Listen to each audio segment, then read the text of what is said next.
들어갔는데 맞습니까? So I heard that you're twins, and the one with beard is Kevin, Kevin, that's right. and the one without beard is Matthew, right? That's right. 네, 맞습니다. 오케이. 그럼 이제 질문을 하셨으니까 저희가 30분밖에 없는데 지금 굉장히 많으시고 그리고 저희는 게스트가 3분이나 있기 때문에 질문을 짧게 한 개씩 또 받도록 하겠습니다. 그래서 질문 있으신 분은 손을 들어주시면 저희가 마이크를 전달하도록 할게요. Okay, we only have 30 minutes, and you really have to make your question precise and brief to accommodate more questions. Okay? 네, 손을 들어주시기 And please raise your 바랍니다. hand to give me questions. 저기 하나, 둘, 셋, 넷, 다섯 번째 맨 끝에 계신 여성분 먼저 부탁드릴게요. 네, 손 계속 들고 계세요. 네.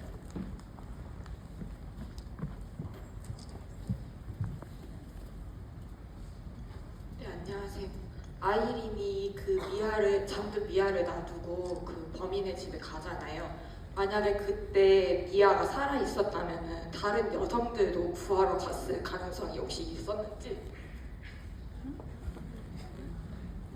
Right. So there's like a last part. Irene went to his house, and then she actually saw Mia was dead. But if she was alive, would the Irene have tried to save other girls? Yeah, I mean, that's such a good question. Probably. I guess she'd have to. It'd be a very different kind of movie. It's really kind of ideal that she is dead for this story. 네, 뭐 사실 그냥 얘기 자체는 죽은 거긴 한데 만약에 만약에 미아가 살아 있었다면 아마도 아이린은 다른 아이들도 찾으러 이제 구하러 갔을 테고 그럼 이 영화가 또 완전히 달라졌겠죠? 네, 다음 질문. 네, 여기 앞에 분의 목소리를 내셔서. 네, 감사합니다. 이 영화의 그 제목이 딜럭스인데 리덕스입니다. 예. 리덕스인데 그 제목과 영화의 주제가 무슨 왜 그렇게 정했는지가 궁금하고요. 이어서 타임머신을 타고 다중세계를 헤맬 만큼 그것도 15년이나 되는 세월만큼 찾아 헤매는 어머니의 복수심의 한계는 어디까지인가 묻고 싶습니다. Yeah, so there are two questions. First is about the title, the Redux, not the Deluxe, but how this Redux is related to the theme of this film. And the second question is because the Irene, you travel like 15 years, and then like repeating this and then traveling all the multiverse because of your vengeance toward the murderer, and what could be the extreme, what could be the kind of a limit she could actually push, like she could nail it out all the way.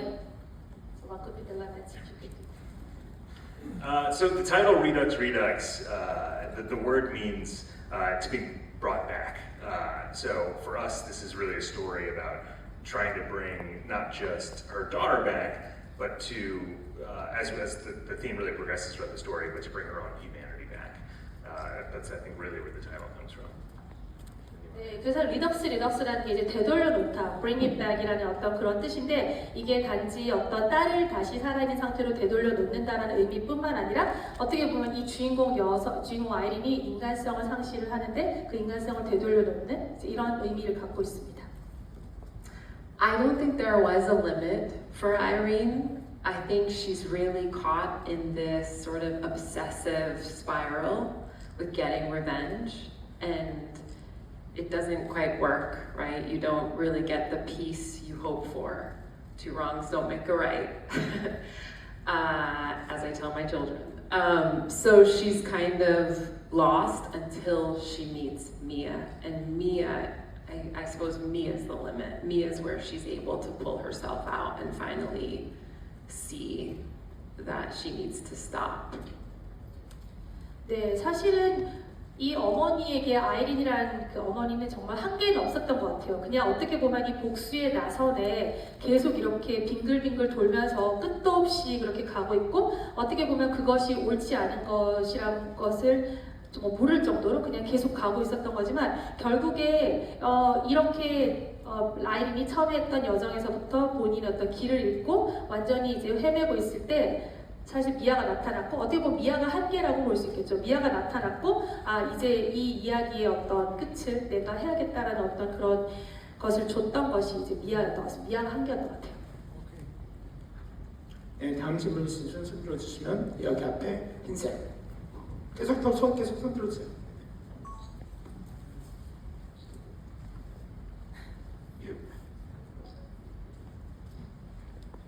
저는 그 영화의 장면 중에 그 살아있는 딸을 그 아이린이 봤을 때 그 표정 연기가 되게 인상 깊었는데요. 그 연기를 하실 때 어떤 감정을 표현하려고 하셨는지 그게 궁금합니다. Yeah, so I was very impressed by your scene. You finally met your daughter alive, and then your face, all that emotion, I was related to that. And what was top of your head when you were performing that scene? I think as an actor, you're always trying to find the truth of a scene. So while it is all make believe, it's all pretend, you really do have to go to a place. And that particular scene was really hard because it was so short. And the impact of seeing her daughter alive after such a long, arduous time trying to find her, it hits in such a way. It was really, really hard. But I think having my brothers, Kevin and Matt are my brothers, there to support me, and working with Grace Van Dien, who plays my daughter, all the pieces kind of came together, so we're really lucky on that scene. I'm literally feeling like I'm seeing my daughter for the first time. So what you see is truly what I felt.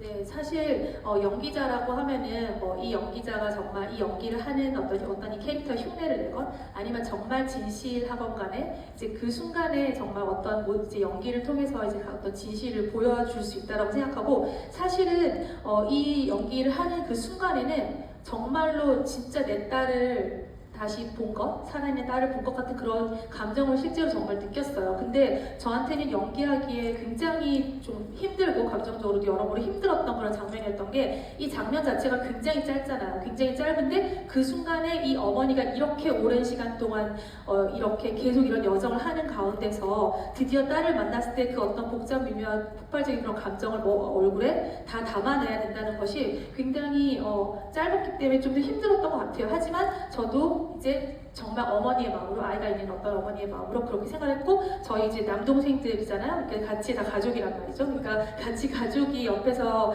정말 굉장히 연기를 하는데 편하게 해줬고 저의 딸 역할을 했던 배우도 굉장히 편하게 해줘서 그 연기를 할 수 있었던 것 같습니다. 네, 다음 질문 있으신 분? 와. 동시에 하나, 둘, 셋, 넷, 다섯 번째에 그 왼손 들고 계신 분한테 먼저 드릴게요. 계속 손 들고 계세요. 크게 여성분 손 들으세요. 네. 마이크 전달 부탁드릴게요. 여기. 혹시 그 남자친구라고 해야 될까요? 잠깐 만나게 된 게 추모회, 그러니까 어떻게 보면 피해 어머니들이 모이는 추모회 같은 걸 가는 길에 그랬던 것 같은데 아이린이 만약에 그 추모회에 가지 않으려고 그 남자를 만난 게 아닐까라는 생각이 들었는데 미아를 만난 후에 아이린은 그러면은 그 추모회에 간다든가 그 남자친구를 다시 만들지 않는 건지 여쭤보고 싶었습니다. 그러니까 딸이 죽은 거를 받아들이지 못해서 남자친구랑 뭔가 술 한잔 하다가 그렇게 된 건가가 궁금했어요. 그래서 미아를 만나서 그게 채워져서 괜찮은지. Right. Okay. So the scene about she said like meeting your boyfriend at the Beer family meeting, and like she was speculating that the meeting is you were also part of it because you lost your daughter there too. I mean, there was her like speculations, and then maybe you like every time you said that instead of going into the meeting, what about having a drinks together, right? So maybe you wanted to just avoid like just being there and just feeling the fear that your daughter just like was died, and then at the end, after you had with Mia. You didn't have a drinks and then you didn't even go in there. So it's because you had someone like your daughter Mia with you. That's why you didn't go in there. And then you might know. Do you guys? Sure. Yeah, I think that's good speculation. the way we see it is that it's for that scene. I think you're right. She is avoiding grief any way she can, and she could get help if she went down there and treated it in a healthy way. But she doesn't treat it in a healthy way. So at the end, the character that Jim Cummings plays says, "Why don't you come downstairs and get some help?" And she decides not to, and she does the unhealthy thing, and she grabs her shotgun, and she's ready to kill him all over again. And we see that she again chooses the wrong path.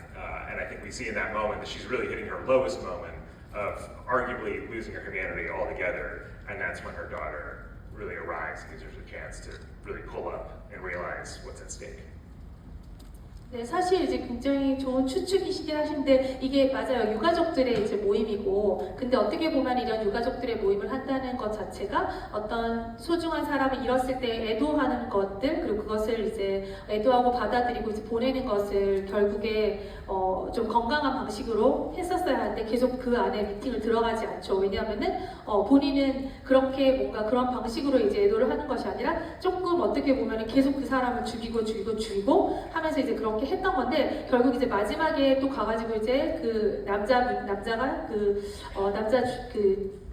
남자분이 이제 아래 같이 유가족 모임에 들어가는 게 어때라고 했을 때, 아니야, 난 다시 거기 유가족 모임에 들어가는 것이 아니라 또 가서 또 사람을 죽이고, 그러니까 거의 감정이 이제 미아도 거기서 잃었었고, 그러니까 완전 바닥까지 간 거예요. 그 바닥까지 간 다음에 그러고 나서는 이제 결국에 다시 돌아갔고, 다시 돌아갔대. Okay, I didn't really get the last part. So the Let me see if I can remember it. So she right. So she realizes that she doesn't want to get help, and she decides to take the unhealthy route. And she grabs her shotgun, ready to kill Neville all over again. And that's when she finds out about her daughter still being alive, and that gives her the chance to really choose the right path. 그래서 완전히 바닥까지 갔었는데 다시 총을 들고 죽이려고 했는데 그 다음에 자기 딸이 살아있는 것을 보게 된 거예요. 그러면서 아, 이게 이제 아니구나 라고 이제 그 어떤 전환이 된 거죠. 그녀가 계속 돌았던 그런 생각이 되셨는지 모르겠습니다. 네, 다음 질문. 네. 여기 두 번째 여성분한테 드릴게요. 뒤쪽에도 제가 다음으로 가겠습니다. 미안합니다. After here, we move on slowly to. 안녕하세요. 우선 영화 잘 봤습니다. 제작 관련 질문입니다. 자녀를 잃은 부모, 유가족이 등장하는 작품을 표현하는 것이 쉽지 않았으리라 생각되는데요. 제작 중 가장 어려웠던 부분은 무엇인가요? Yeah, so thank you very much for the film, and also this is a story about the people who lost their precious one in their family members. So it's not very easy to describe this kind of emotion as a bereaved family. What was the most challenging part in this whole production process of this filmmaking? That was the most challenging part. I mean, every time trying to get a movie made is challenging in its own right, you know. So it was a long process of just getting the money. We went through the regular Hollywood kind of studio system for a long time. We're hitting roadblock after roadblock. And it wasn't until we raised the money to make it ourselves that we finally did it. So I would say that is probably the hardest part. It was really a 10-year process getting this project going. And finally we were able to do it kind of on our own terms and hire our sister to be in it, and then all that really paid off. And then in terms of storytelling of this movie, As a family? let me just do this first. Oh, 네, sure. 일단은 사실 영화를 만드는 게 가장 힘든 부분이었고요. 영화라는 게 이제 너무 이 영화 만드는데 거의 한 10년 걸렸단 말이죠. 처음에 스크립트 만들고 이렇게 한 거부터 그 전에 이제 헐리우드 시스템 이런 데서 뭐 저희가 일을 하거나 이러기도 했지만 실제로 이런 시스템이 아니라 저희가 저희 스스로 이렇게 영화를 만들고 이 스토리를 이 두 감독이 이제 얘기를 만들어가지고 또 이제 우리 누나까지 이제 캐스팅을 해가지고 이렇게 하는 과정에서 이게 사실 뭐 펀드레이징 예산을 잡거나 뭐 예산을 하거나 영화를 만드는 어떤 자금을 마련하는 그런 부분들, 그리고 이 영화를 정말 만드는 것 자체가 굉장히 가장 힘든 부분이었거든요. And then so you know, as a family, honestly, most of it is pretty easy when you're working together because there's so much trust there. And so we're really lucky to be able to work together. I would say probably the one that was hardest on was Michaela, because you can ask your sister to do things you would never ask another actor to do. And so we asked her to do all of her own stunts and a bunch of brittle stuff, and she was a trooper through all of it, but it was hard as ever. 근데 저희가 이제 가족이다 보니까 가족이랑 같이 일을 하면 굉장히 힘든 부분도 있지만 감독인 우리는 사실은 가족으로서 같이 일을 하니까 너무 좋았는데 가장 힘들었던 건 아마 우리 미켈라 누나였던 것 같아요. 왜냐하면 우리가 다른 배우한테는 못 물어보는 걸 누나니까 다 해달라고 해갖고 여기 영화에 되게 많은 장면에 스턴트도 직접 했거든요. 그래서 이제 직접 그 많은 힘든 것들 우리는 이제 누나니까 해줘 이렇게 하고서 하는 그래서 아마 굉장히 가장 힘들었을 것 같습니다. At one point, one of the crew members looked over at me at the end when we were filming all of the really gritty stuff where I'm being dragged and thrown in the water. And he looked at me and said, "What did you do to your brothers?" Like it was some kind of payback. A crew member. 아니 그래서 사실 마지막 장면에 진짜 막 질질질 뭐 끌려다니고 온갖 걸 다 하잖아요. 그래서 그거를 막 이것저것 하고 이러는데 아니 뭐 때문에 이렇게까지 이렇게 동생들한테 해주는 거야 이런 얘기를 그런 얘기 하는데 그게 어느 정도 저의 약간의 페이백이었던 것 같아요. 설마. 네. 다음 장식. 네. 지금 흰색 티셔츠 입으신 분 손 계속 들어주세요. All the way here, the middle part with the. 네, 마이크 전달 부탁드립니다.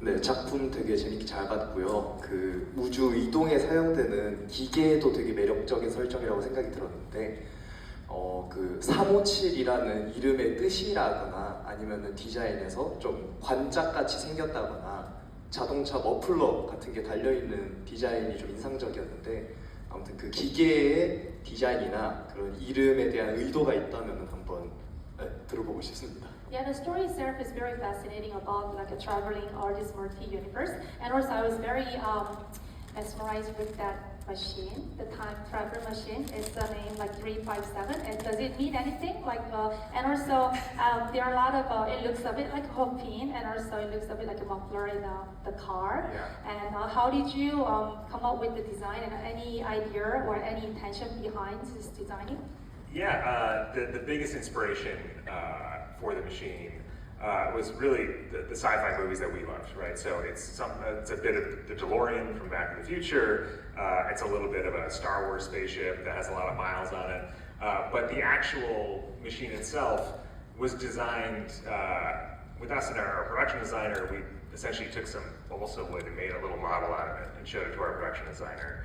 And he said, "Okay, I get an idea of what you want to do." And you're exactly right. There are car parts literally attached to the outside of that thing to give it that sense of a well-worn machine that's got a lot of miles on it.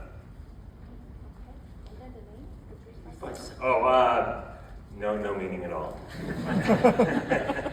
357은 의미가 없습니다.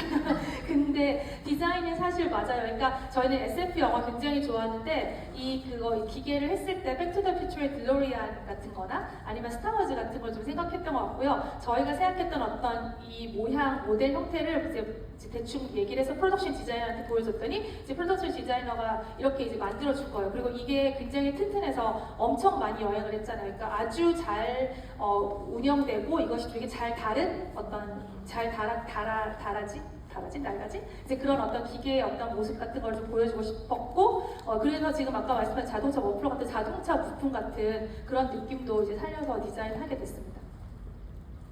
다음 질문 받도록 하겠습니다.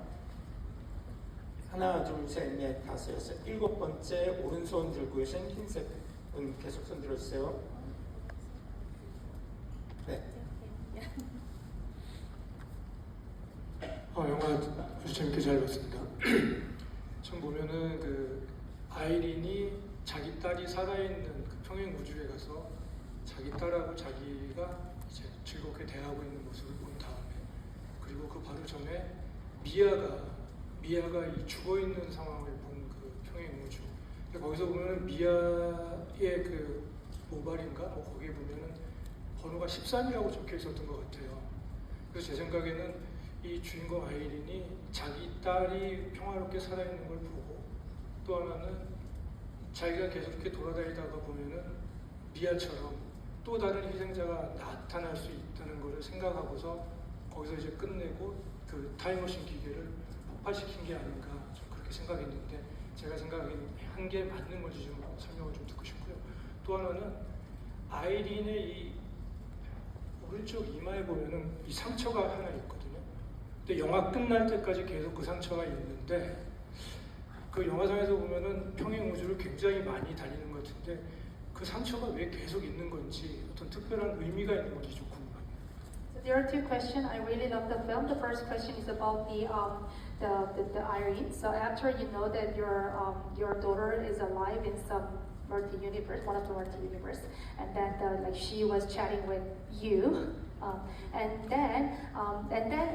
but before the scene, you saw Mia was dead, right?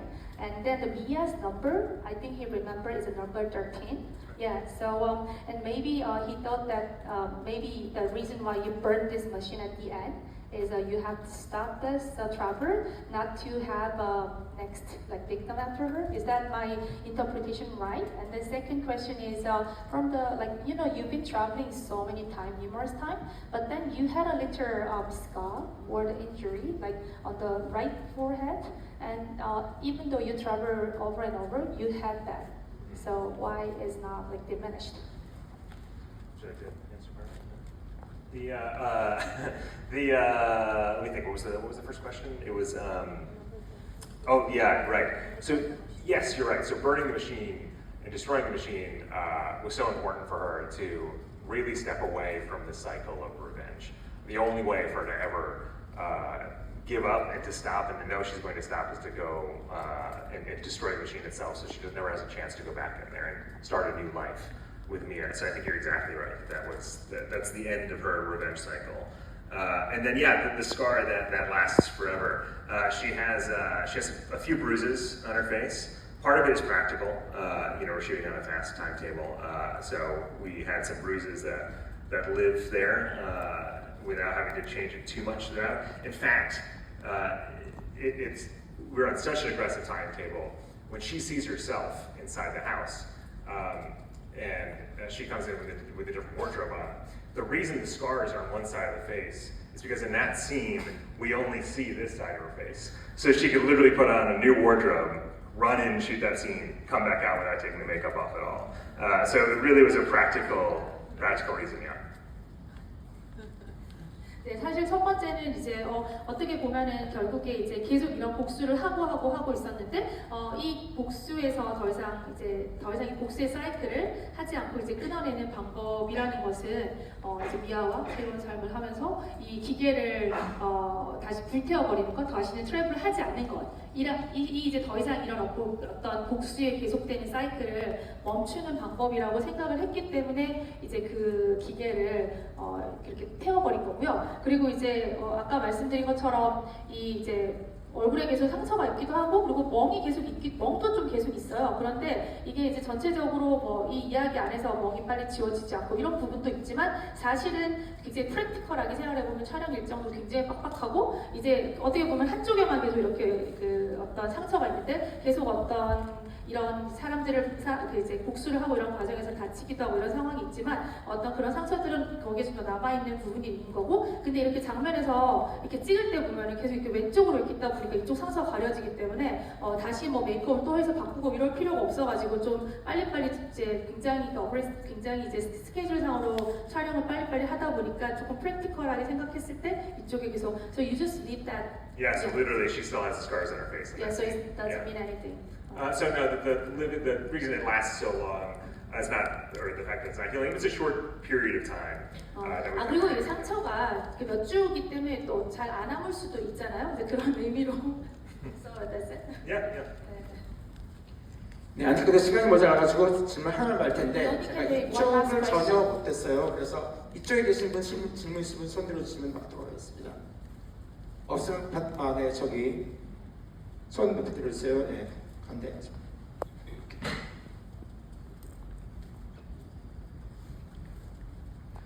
네, 영화 굉장히 인상 깊게 잘 보았습니다. 영화를 보면서 들었던 생각은 굉장히 많은 여성들이 중요한 역할들 그리고 굉장히 인상적인 장면들 그리고 많은 대화들을 나눴던 것을 볼 수 있었는데요. 그것을 통해서 감독님이나 아니면 주연을 맡아주셨던 배우님께서 이 영화를 통해서 말하고 싶었던 여성성이 어떤 것이 있었는지가 굉장히 궁금합니다. Yeah, thank you very much for the film. It was very impressive. And as also, I was very, very impressed by all the dialogue she had on her journey with the many different women. So there are a lot of impressive dialogue with the different women. And then, so I had a question for like all of you. And as through this film, what was your idea and what kind of the woman you wanted to actually like put that and that just means to this story? Our idea of what kind of woman. 여성성이라는 게 어떤 건지 조금만 더 설명을. Feminism? Like feminism? Yeah. Oh, sure, yeah. So yeah, I think for us, the revenge movie it's been a popular genre forever, and growing up watching revenge movies all the way back to Death Wish and every single Death Wish iteration since that movie came out, so much of it is sort of male fantasy, where it's a man who all he needs is one reason to finally kick some ass, right? And that's enough. And then we all get to live this dream of revenge. And there's something that can get a little bit shallow about that story. And what we want to do here is tell a revenge story, but show what it would really be like and how horrible it would be. And telling it from a woman's perspective really helped us get away from this sort of generic male fantasy genre. So that was what was really important to us, to tell a really human story. We thought the best way to do that was to do it from this different perspective. The war of the female perspective, this story to make the fresh revenge stories. Yeah, it's trying, separate it from. 네, 그 우리가 이제 장르 영화라는 것이 되게 오랫동안 반복되고 많은 영화들이 만들어지면서 굉장히 남성 중심적인 어떤 남성의 어떤 하나의 목표를 가지고 아니면 누구를 구하기 위해서 하거나 누구의 복수를 하기 위한 이런 이야기들이 계속 이어가고 이렇게 했었는데 사실 이제 그런 이야기에서 조금 저는 어떤 남성 중심적인 그런 어떤 메일 판타지 장르의 어떤 서사 말고 여성의 관점들, 여성들의 이런 이야기, 이런 복수 드라마, 복수극이라는 거 안에서 좀 그런 어떤 신성한 관점을 많이 넣고 싶었던 것 같아요. 그래서 이런 이제 so that's why you also invited a lot of the women's stories in because of the journey. Yeah, absolutely. That was a big piece of it, and also it's such a wonderful excuse to work with her sister, and it felt like a very lovely thing to be able to make something for her. 그리고 제가 정말 이 영화 정말 저희 누나가 이 영화의 주연을 해주기를 바랬었고 같이 만들면서 또 이제 같이 하기 때문에 또 이런 어떤 여성의 관점 이런 것들도 더 많이 보여주고 싶었던 것도 있었던 것 같습니다. 네, 특별 삼아서 여기 참여해주신 여러분들 감사드리고 케빈, 매튜, 그리고 가일라, 맥마너스 등에게 큰 박수를 부탁드리겠습니다.